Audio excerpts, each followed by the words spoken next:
Join us for our craziest national park adventure to date, visiting Dry Tortugas National Park off the island of Key West. What makes this adventure particularly crazy? I'm glad you asked that. Dry Tortugas National Park is the most remote national park, and you cannot get there except by boat or seaplane. We first heard of Dry Tortugas National Park when we visited Key West as a couple in 2011. There's lots of advertisements around, and we saw signs for it and thought, oh, that looks like one of the most beautiful places you could visit. Or maybe one of us thought, ooh, there's another fort we could visit. But either way, we tried to sign up. Yeah, turns out you can't just sign up to go to Dry Tortugas. It needs to be planned well in advance.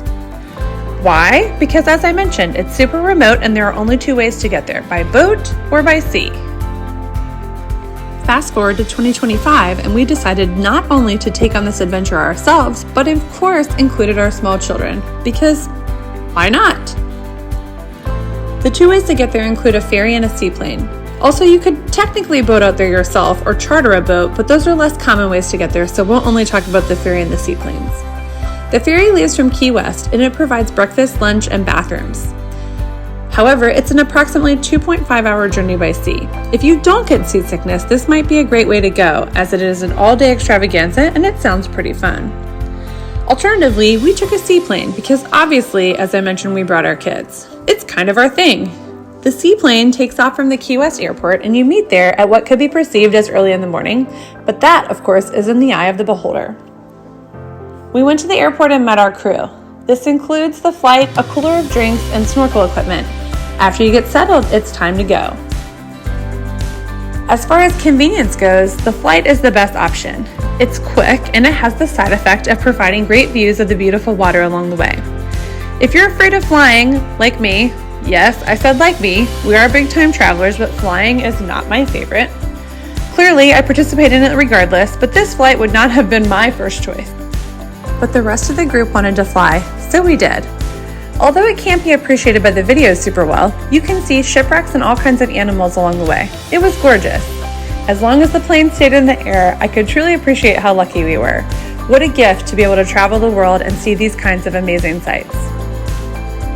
What is Dry Tortugas National Park? It's a 19th century fort approximately 70 miles west of Key West. The fort is also known as Fort Jefferson, and it is surrounded by blue waters and is supposed to have coral reefs and marine life around it. What is there to do at Fort Jefferson? Well, it's a fort. So if you love history and you love forts, this is your absolute jam. If you love a person who loves history and forts, this one is gianter than the average fort with an unbelievable view and some fun adventure on the way. It is hot, but that can be relieved by swimming in the turquoise waters, so that's a win-win, even for our non-fort people. There are tours of Fort Jefferson you can take, but if you're on a half-day seaplane trip like we are, your island time is approximately 2.5 hours. There's really not enough time in that to appreciate the fort in a way that a history person wants to do, while also going to the beach and snorkeling like the normals want to do. There is a longer seaplane tour called a full-day tour, but that seemed kind of long with the kids on the island, so we picked the half. Hey, Seaplane Adventures, if you're listening, maybe make a 3/4 day tour so we could split the difference. Since we had fort people and non-fort people, we chose to divide our time with half forting and half beaching. Obviously, we got the fort part over with first, haha. But just as a disclosure, Ben does love forts and we love him, and we have all grown to love forts as well. So all the fort and history teasing is all in jest. Fort Jefferson is the largest brick masonry structure in the Western Hemisphere. If you've been to other forts, it's actually fairly similar, except, well, it's much more huge. Construction on this started in 1847 and was approximately halfway complete in 1860.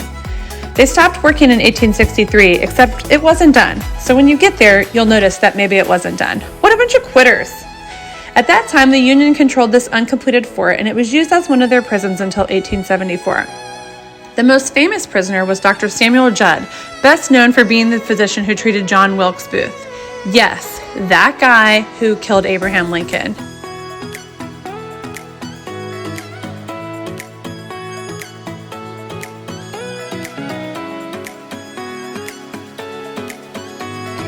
Another day, another fort. Through the years, the fort has been used partially as a naval base and then also for scientific and marine research. Dry Tortugas was designated as a national monument in 1935 and then became a national park in 1992. If you are planning on visiting this national park, let's keep in mind several things. One is the importance of the remoteness and the time plus the cost of visiting. If you don't have a lot of time in the Florida Keys, this visit will take up a significant amount of it. To be fair, it is a banner experience, so in many people's eyes, it would be worth it.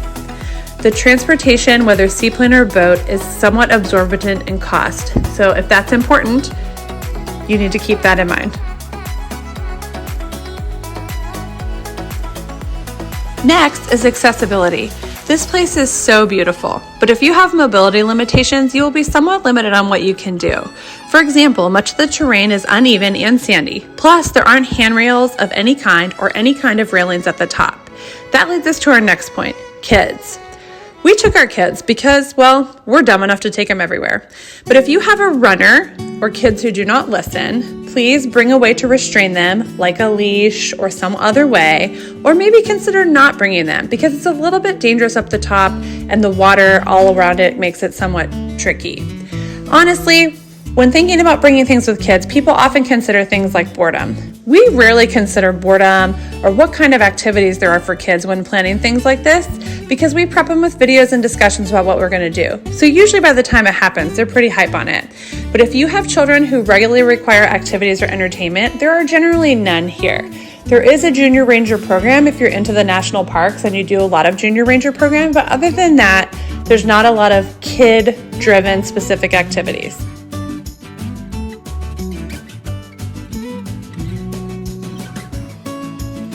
Next, you want to think about restrooms. Again, this is a very remote location.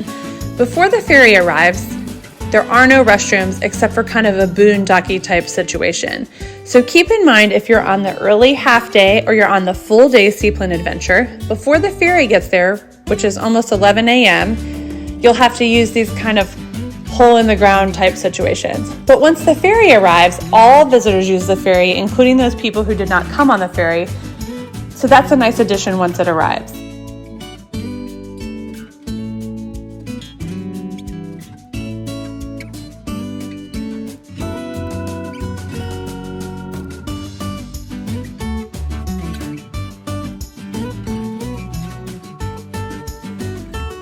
The last thing I would mention as something to consider is planning. As we talked about at the beginning of the video, this trip takes quite a lot of planning. In general, you just can't wake up one day in Key West and decide to drop off at Dry Tortugas National Park. You need to plan this trip months in advance, so if you're someone who's kind of a spontaneous traveler, this can be a little bit lame because you might want to just see the sign for Dry Tortugas National Park and hop on a ferry and head over. But usually that's not possible. You need to schedule your tickets for the ferry or the seaplane well in advance, so keep that in mind.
One good thing about this fort, it has a beach. You'll want to bring or wear your swimsuit. There are changing rooms. And you also will want to pick up your snorkeling equipment at the Seaplane Adventures.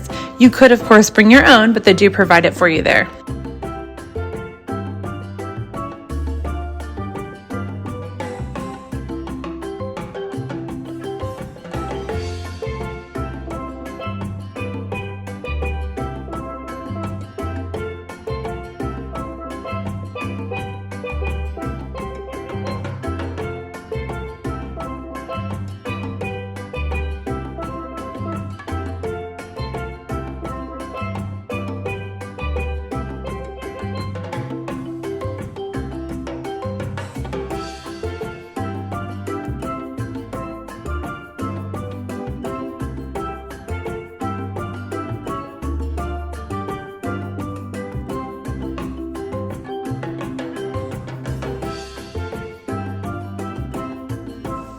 The best thing about this place is the views, and it has a beach.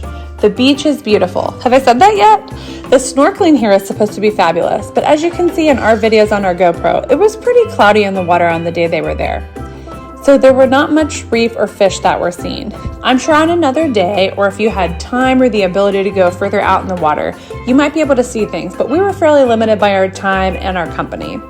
Nonetheless, it was a beautiful and refreshing beach, and it was super enjoyable, especially on as hot of a day as it was in late May.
Fortunately or unfortunately, depending on your perspective of the seaplane situation, the return trip is the same as the arrival trip.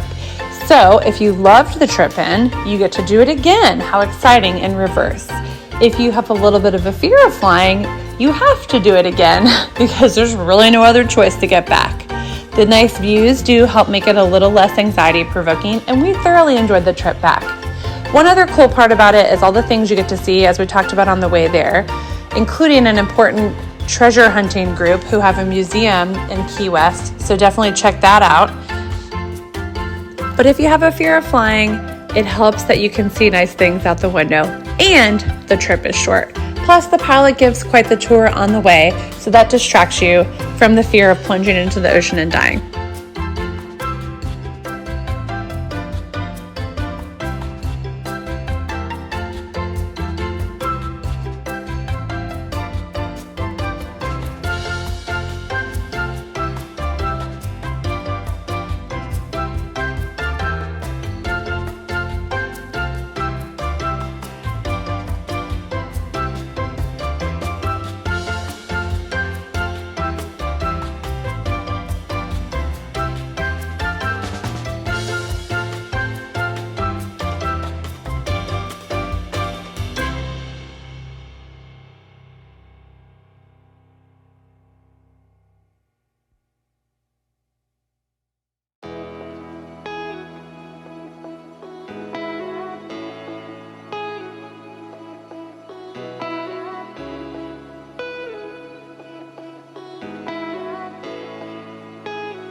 If you follow us or our channel, you know that we love to look for things that are luxurious and fabulous for our little family of 4 to do.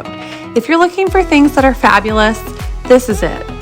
Dry Tortugas is the most remote and one of the most beautiful national parks that there is. It's pretty cool to ride the small seaplane on your way out there, and it's a privilege not a lot of people get to experience.